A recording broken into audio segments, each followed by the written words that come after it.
If you've been wondering about a 203k loan and how it works, then you're in the right place.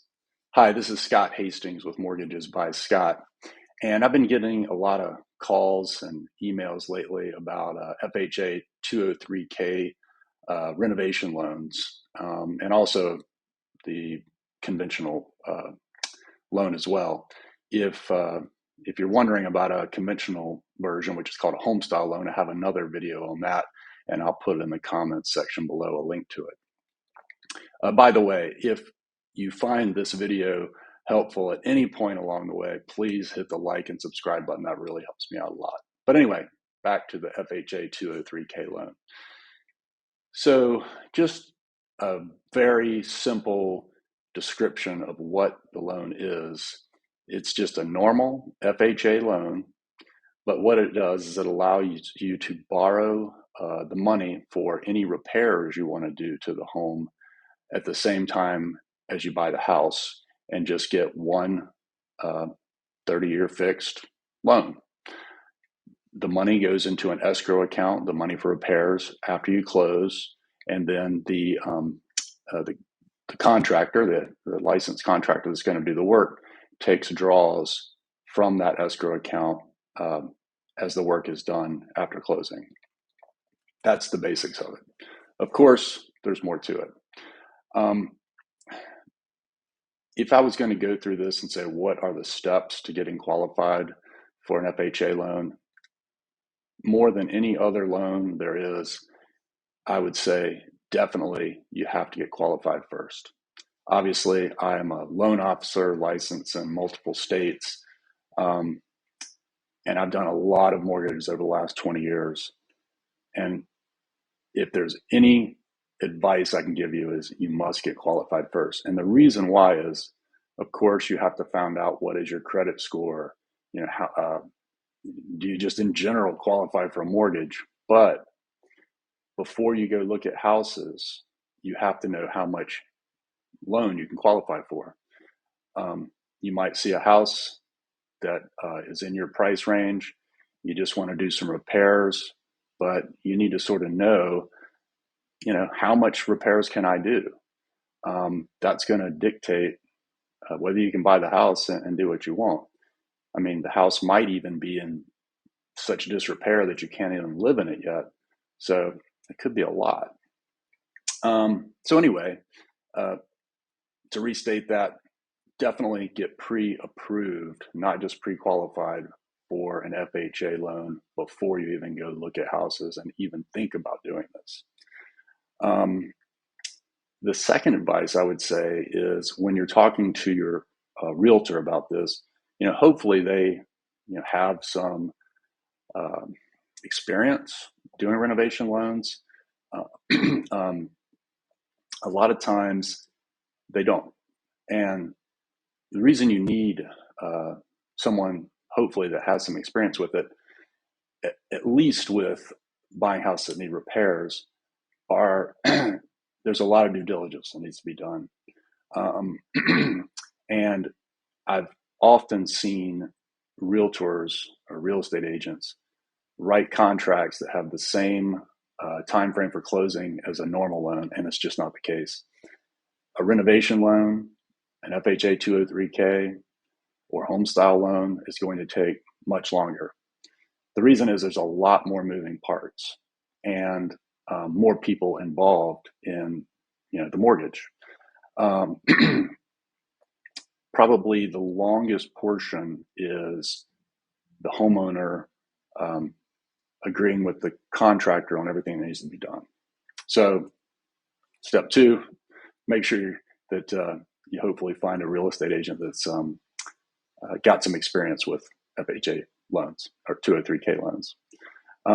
Also, another step is, you don't want to be bound by a sales contract on a house.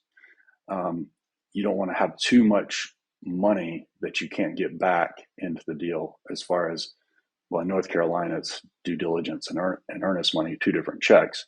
Yeah, the reason is you may go into the house and find out that the repairs you want to do just aren't going to work for this loan.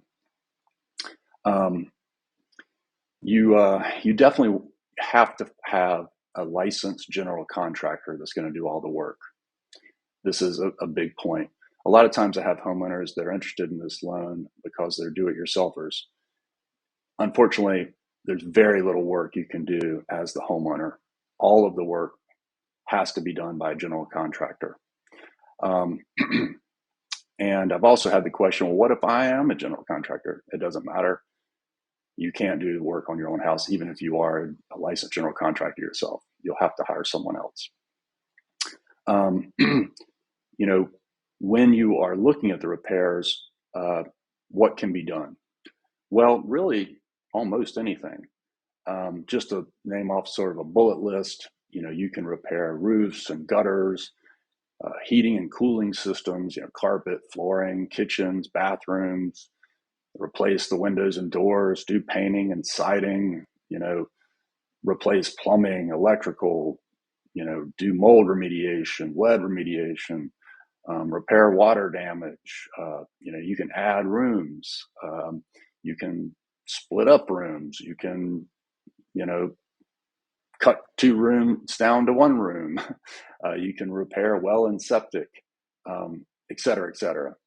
So really, as long as the work you are doing on the house will result in an appraised value that will cover the cost, then you're really okay. That's the main thing.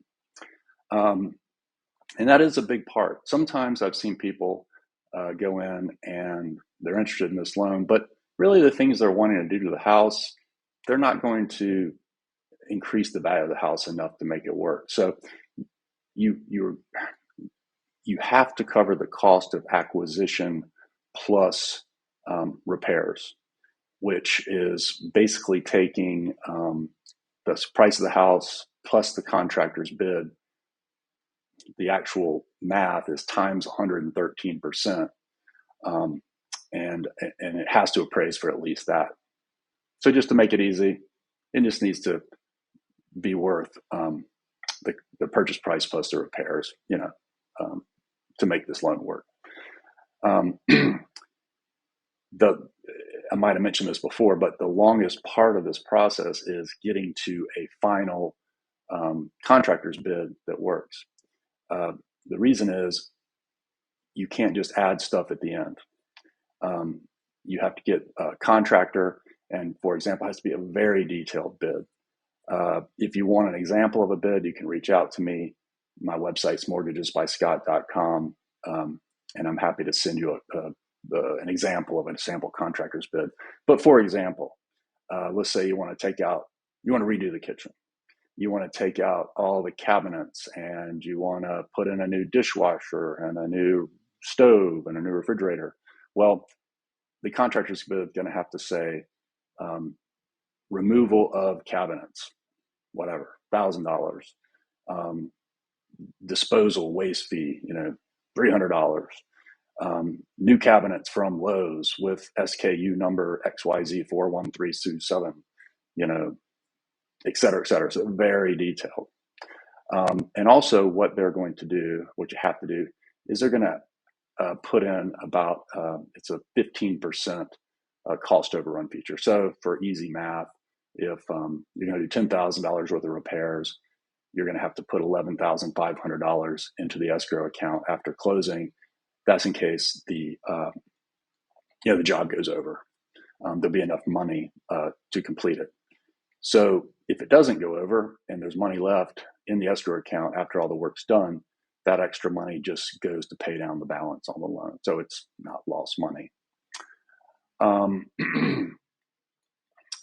Another thing that you will have to do, and is very smart to do, I've had to save really homeowners a lot of headaches. You have to have a 203k loan consultant and a 203k home inspector. So a 203k home inspector is, they're a home inspector, but they are qualified to do 203k home inspections. The reason is they can go into the house, they know what has to be repaired for a home to meet minimum requirements. And for instance, I had a client one time, they were going to buy a house. They were all set to well, actually, they were under contract. But the 203k home inspector got under the house. He found out that there were major structural issues, and there was just no way that the cost of those repairs with the purchase price of the house were going to work out. And so they backed out of the contract. So that's another thing. You will have to get a 203 home inspector, and that is money well spent. So those are the major points of a 203k home loan. A lot of times I have people come to me, they want to do this, we get them pre-approved, they go look for houses, and really they just end up at the end of the day realizing it's just too much of a headache, and they end up just buying a regular house. But I also have clients who realize that, there's a lot of moving parts. It is a big undertaking. And if you're willing to take that project on, you can really get a lot of equity, just to be blunt, make a lot of money. One other thing I want to mention, for FHA loan, FHA 203k loan, it has to be a primary residence. The minimum down payment is 3.5%. What is really cool about it is you can buy a duplex, triplex, or quadruplex, and as long as you live in one of the units, you can still put 3.5% down. And then we get into some other FHA underwriting guidelines about how you can qualify. It's basically like house hacking, for lack of a better word. But if you have questions about that, just put them in the comments section or reach out to me. Again, this is Scott Hastings with Mortgages by Scott. If you found this video helpful, it would be awesome if you could click like and subscribe, and feel free to reach out to me directly through my website, mortgagesbyscott.com. All right, thanks a lot.